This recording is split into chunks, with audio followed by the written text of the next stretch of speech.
Sí, buenos días. Sí, si me hicieras un favor de ponerte un poquito más atrás para poder captar toda su imagen en la pantalla, ahí está, perfecto, ahí ya se lo ve en todo su esplendor. Juan José, lo vi por la zona de la calle Panamá comiéndose un ceviche después de unos dulces. Ahí lo vi, usted no me saludó, pero parece que estamos peleados. ¿Cómo le va, Juan José? No, no, no, no lo vi realmente. Estuve disfrutando ahí de esa comida típica y del buen ambiente que hay ahí, donde sus hijas tienen un restaurante, o varios, mejor dicho. Así que, pero no, obviamente lo hubiera saludado, a pesar de que me diga más temático como salude, yo no tengo problema. Es una forma cariñosa de describir su perseverancia en cuanto a enfocar a través de los números y estadísticas las realidades que muchas veces se quieren ocultar. Y yo quiero ir un poco atrás, Juan José. Eh, ya la pandemia parece que la estamos superando. No quiero hacer falsas expectativas, pero los números han bajado de los tiempos más críticos acá. Ese descenso es real. ¿Cuánto es el descenso de lo que se tiene que ver en lo que usted ha llevado un control casi exacto? Porque la exactitud podría verse lastimada por uno que otro error, casi exacto del número de fallecidos durante todo este lamentable proceso de pandemia. Eh, Justamente acababa de calcular la cantidad de fallecidos que ha habido, al menos en la ciudad de Guayaquil, y una buena estimación es 14.588. Eso para la ciudad de Guayaquil. Algo parecido se puede hacer para el resto del país, tomando las defunciones que están registradas en registro civil y comparando con las muertes o las defunciones que normalmente habrían. Eh, pero en el caso de 14.588, que es para Guayaquil, teniendo en cuenta que Guayaquil anda por 2.700.000, el 1 por mil de 2.700.000 viene a ser pues 2, 2.700 miles, ¿no? Entonces, pero si son 14.588, vamos a coger la calculadora y calcular 14.588. Y lo hago porque esta mañana salió una noticia de que Estados Unidos ha alcanzado ya 1 millón de muertos. Como allá son 330 millones más o menos, 1 millón de entre 330 millones ya pues es el 0,3 es el 3 por mil, digamos, ¿no? 0,3%. Y en cambio, acá en Guayaquil, si cogemos los 14.588 y los dividimos para los 2.700.000, nos sale el 5 por mil, es decir, 5,4 por mil. Es decir, que la tasa en Guayaquil definitivamente es mayor, la de mortandad, que la que tiene Estados Unidos. Probablemente a nivel Ecuador sean cifras muy similares, ¿eh? Porque recordemos que la gran mortandad se dio en el puerto de Guayaquil, así que por ahí van las cosas. Juan José, no es mucho pedirte que puedas hacer una disgregación de esa cifra que acabas de dar en grupos etarios, en edades, un poco para saber dónde estuvo la mayor pérdida de ciudadanos en Guayaquil. La mayor pérdida, lamentablemente, está entre las personas de mayor edad, de lejos. Es decir, eh, de los 4 cementerios que me reportan todos los días, ya hace más de 700 días, solamente los cementerios municipales me reportan las edades. Y entonces, y al ojo, porque no he podido llevar las estadísticas porque no todos me las pasan las edades, al ojo realmente, pues cuando uno encuentra a alguien de 30, 40 años, realmente es una novedad, es algo muy raro. La, la, la gran masa de fallecidos definitivamente está entre 70, 80 y más. Eso quiere decir, en pocas palabras, que se ha muerto un poco la sabiduría de la ciudad, la que nos enseña en las familias, pues la que nos transmite las tradiciones, la, las las conclusiones que las personas sacan, pues al final de la etapa de su vida son muy valiosas y eso lamentablemente se ha perdido en una gran cantidad en estos últimos 2 años. Qué importante esa observación que hace Juan José, pues en la antigua Roma el Senado estaba integrado por los viejos y sabios, ya, y el perder ese referente en una ciudad es una baja importante. Y además tú tienes dentro de tus estadísticas, por un acaso, el tema de muertes violentas, porque es otra estadística que se puede manejar a través de lo que vemos en los medios de comunicación, pero ya cuando es de un profesional como lo eres tú, ¿las tienes o no has trabajado en esa información? No, pero aprovecho para contestar las preguntas que quedó reboteando hace un rato, y es de cómo van las cosas estos últimos días. Y estos últimos días, los muertos por COVID, que son aquellos que a quienes se les practicó la prueba PCR y salieron positivos, así se reportan, aun cuando hayan muchos otros más que hayan muerto de COVID, pero por no tener la prueba no se lo registra como tales.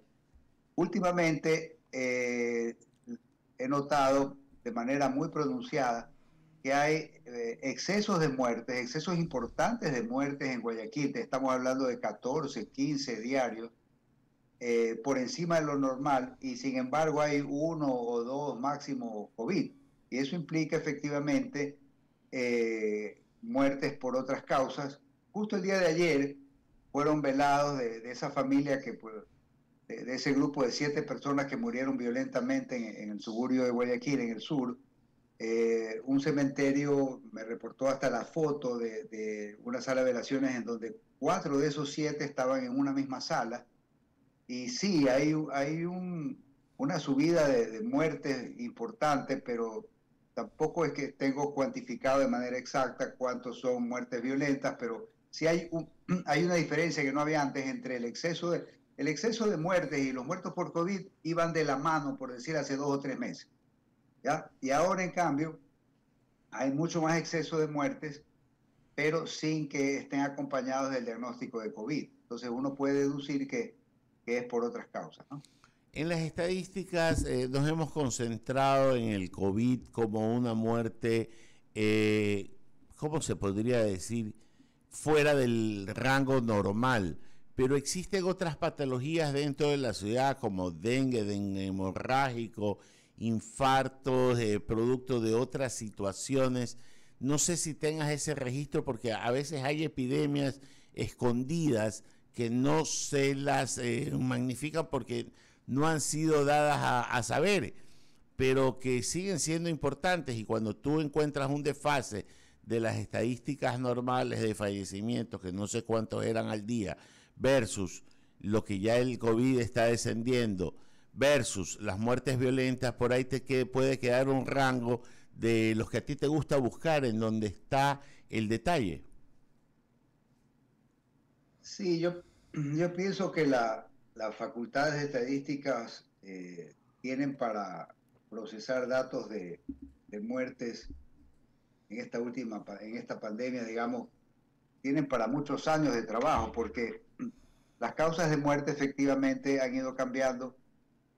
Nuevamente, el cementerio, los cementerios, porque hay varias sedes, hay 3 sedes de cementerios municipales en Guayaquil, ¿cierto? Una en Pascuales, otra en Casuarina y otra el María Canals, que queda pues por el batallón del suburbio. Entonces, estas 3 sedes sí me reportan a mí las causas de muerte del 100% de la muerte. Y digamos, viene marcado en amarillo las muertes por infarto, o por neumonía viral, y de algún modo esos marcados en amarillo son, a ver, distingamos ahí, hay las muertes, digamos, muy probablemente sean COVID, pero que no están marcadas por COVID porque no se hizo la prueba, y son estas que digo, pues neumonía viral de origen desconocido y esas cosas, ¿no? Pero hay también el tema de los infartos, según los antivacunas, porque es un efecto secundario de las vacunas, ¿cierto? Y eso no, sí, sí he tomado, me di el trabajo realmente hace un par de meses de hacer un test de hipótesis y comparar la cantidad de muertes cogí los muertos por infarto de los últimos 5 años y los muertos por infarto en la pandemia y vi la proporción, tomando en cuenta que tomando en cuenta, digamos, que el cementerio municipal no es el 100% del universo y, y salió rechazada la hipótesis. En otras palabras, no había cómo demostrar de manera contundente que había un incremento en la muerte por infarto, pero obviamente es una prueba que hice con el limitante de trabajar solamente con uno de los 4 cementerios. Más o menos ellos entierran al 40% de las personas que se entierran en Guayaquil. Pero pienso que habrá mucha tela que cortar y muchas estadísticas que sacar en los próximos años respecto de la pandemia. A propósito, el Estado tiene, y desde hace muchos años, una serie de subsecretarías y direcciones nacionales de pandemias y de epidemiología, y hay directores nacionales de prevención, y todo eso, toda esa infraestructura ha quedado demostrado para mí que no sirve para nada, porque ni siquiera estadísticas buenas producen, como ya se ha comentado en otros ámbitos, ¿no? Verónica Landeta. Sí, de seguro estarán tomando café. Ya nosotros vamos por el café más adelantito. ¿Cómo está? Verónica, buenos días. Buen día, ingeniero Illingworth, buen día. Solamente para un poco cerrar los datos que se han analizado aquí en torno, ya que hemos topado el tema del COVID, ¿no? y de la pandemia. ¿Se acuerda ese exceso que se dieron de muertes al inicio y que más o menos decía que superaba ese exceso de más, que nunca se logró determinar si fueron o no fueron por COVID, pero que se dieron justo en la pandemia y que más o menos rebasaba o llegaba a los 40,000? ¿Se ha logrado hacer algún estudio de eso definitivamente, si fue o no fue por COVID? Porque justo se dio durante el confinamiento. ¿Se ha logrado hacer algún análisis de esa data que se la planteó y se la discutió por mucho tiempo? A ver, hubo efectivamente una cantidad de muertos importantes que recordemos pues que da escozor recordar esto, pero los muertos se recogían con callaretas, con máquinas, o sea, realmente fue una cosa brutal. Y la estimación de esa cantidad de fallecidos que fueron enterrados casi que en fosas masivas y que algunos nunca fueron identificados, anda por 1503, okay. ¿Ya? Y los 40,000 no son tantos, Verónica, realmente son muchos menos. Yo okay. Decía hace un rato, sí, entonces son mucho menos. Emparejar la cifra. Digamos, a tal punto que estamos hablando de 14,588 en los 2 años, muertes por encima de lo normal. Ese es el exceso acumulado en Guayaquil. Obviamente, pues que en Ecuador son muchos más, pero yo diría que el 100% de esas 1.500 personas murieron por COVID. O sea, recordemos que fue una cosa, pues, un viento mortal, ¿no? Que se fue llevando miles de personas. Habían días en que se morían 500 y 600 personas en un solo día. Eso fue lo que pasó en marzo del 2000. Justamente estamos cumpliendo 2 años de esa situación. Claro, claro que sí. Ahora, ingeniero Illingworth, el tema de la tensión entre Rusia y Ucrania, pues definitivamente nos hace replantearnos muchas cosas. Ayer justo en redes alguien planteaba cómo el tema de los conflictos que se dan en ciertas zonas genera esa migración hacia diferentes puntos del mundo, ¿no verdad? Ecuador pues nunca ha estado exento. Recordemos que nosotros hemos recibido migración de todos lados, de países cerca y muy cerca de la región o muy de lejos, obviamente pues de personas que están en situaciones vulnerables y de conflicto.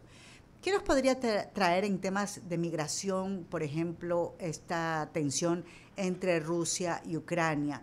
Sabiendo bien que, por ejemplo, en Ecuador hay muchos rusos que obviamente pues ya viven aquí y están afincados aquí. Y más o menos podría, si es que tiene alguna data de eso, pues cómo en definitiva nos ha podido abonar este tema en el tema de migración. Bueno, ahí no creo que vamos a tener mayor inmigración en Ecuador para captar a ucranianos que salgan del país, porque ellos tienen países vecinos con los cuales guardan similitudes, y Ecuador en este momento ya dejó pues de ser la isla de paz en medio de países afectados por la droga. Al contrario, está siendo más barato y más fácil embarcar droga desde Ecuador que Colombia y Perú. El dato que yo tengo es que el 90% de la droga que va a México sale ya de Ecuador, ¿cierto?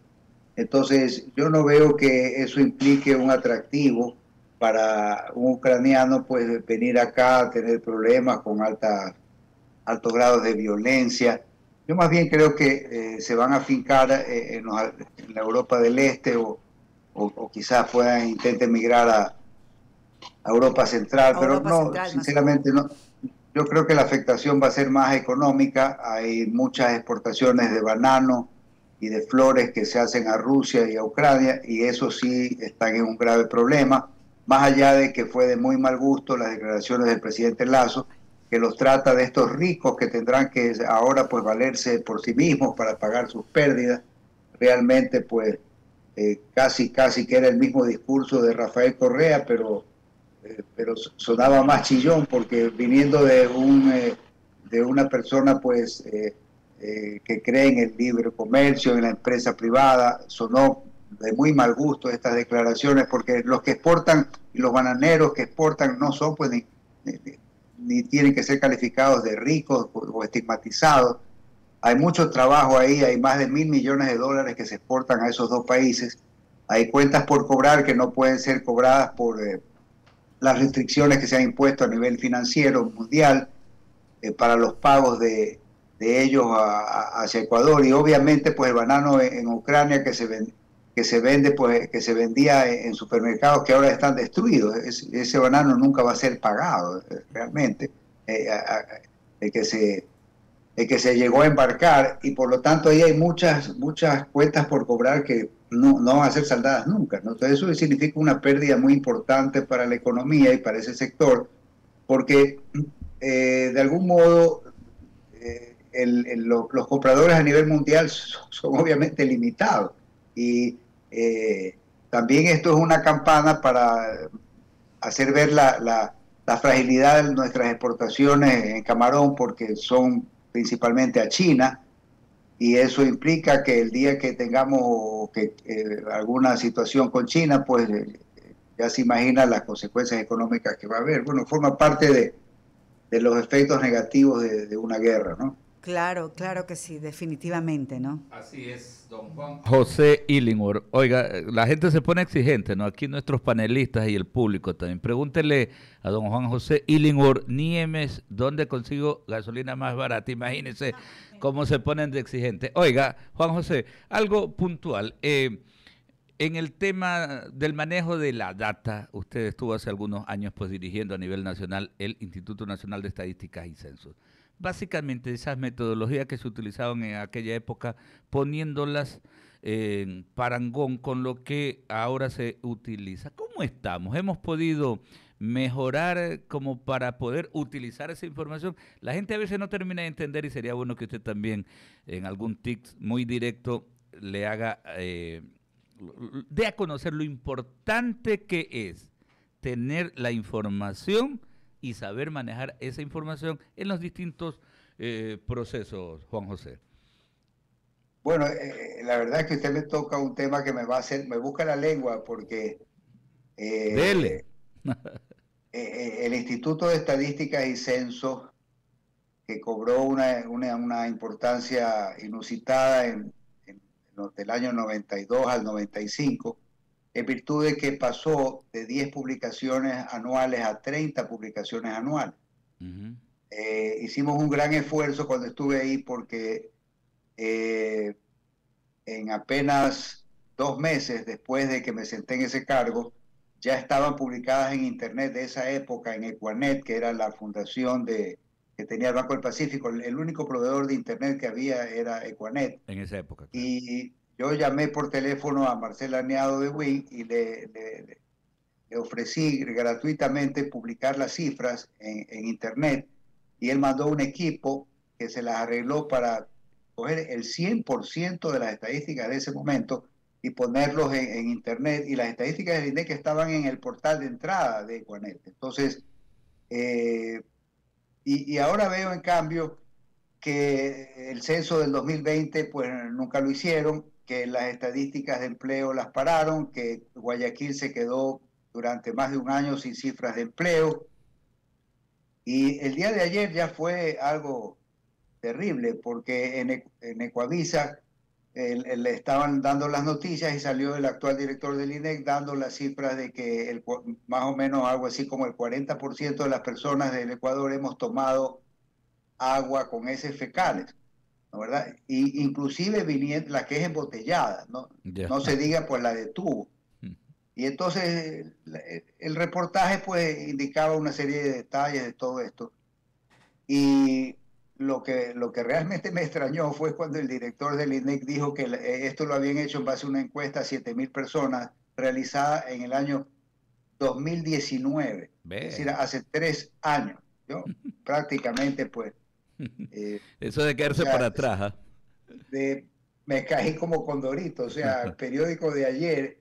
En unas estadísticas que seguramente pues fueron hechas efectivamente en el 2019 y quedaron por ahí almacenadas, pero como la burocracia a veces es indolente, se toma 3 años en procesar algo. Mientras tanto, pues en la pandemia, recordemos que recibieron el sueldo completo, etcétera, etcétera. Claro, el sector público no perdió empleados, ¿no? Juan José, ese era el fondo de la pregunta, o sea, porque terminar de entender lo importante que es el manejo de la data para tomar decisiones, para planificar, para poder desarrollar pues algún proyecto social de gran alcance, de gran contenido, y no cualquier tontería. Es que aquí a nivel de los gobiernos locales o a nivel del gobierno central, cualquier tontería le llaman un gran proyecto de tremendo alcance, pero ni siquiera tienen la data como para decir vamos a beneficiar verdaderamente. Aquí cada quien lanza una cifra que uno se queda como loco, y todo, claro, con la intencionalidad propagandística, ¿no?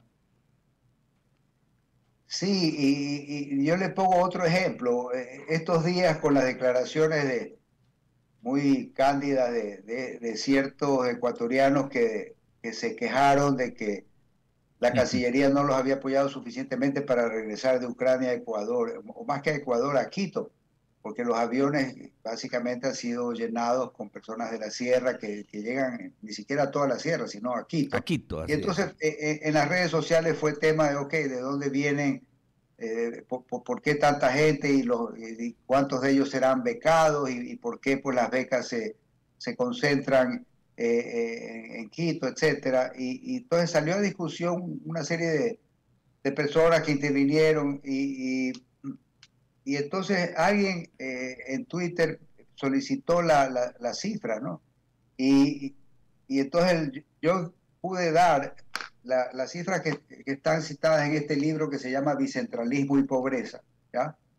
Un libro hecho con el apoyo de la Universidad Andina y prologado por Enrique Ayala.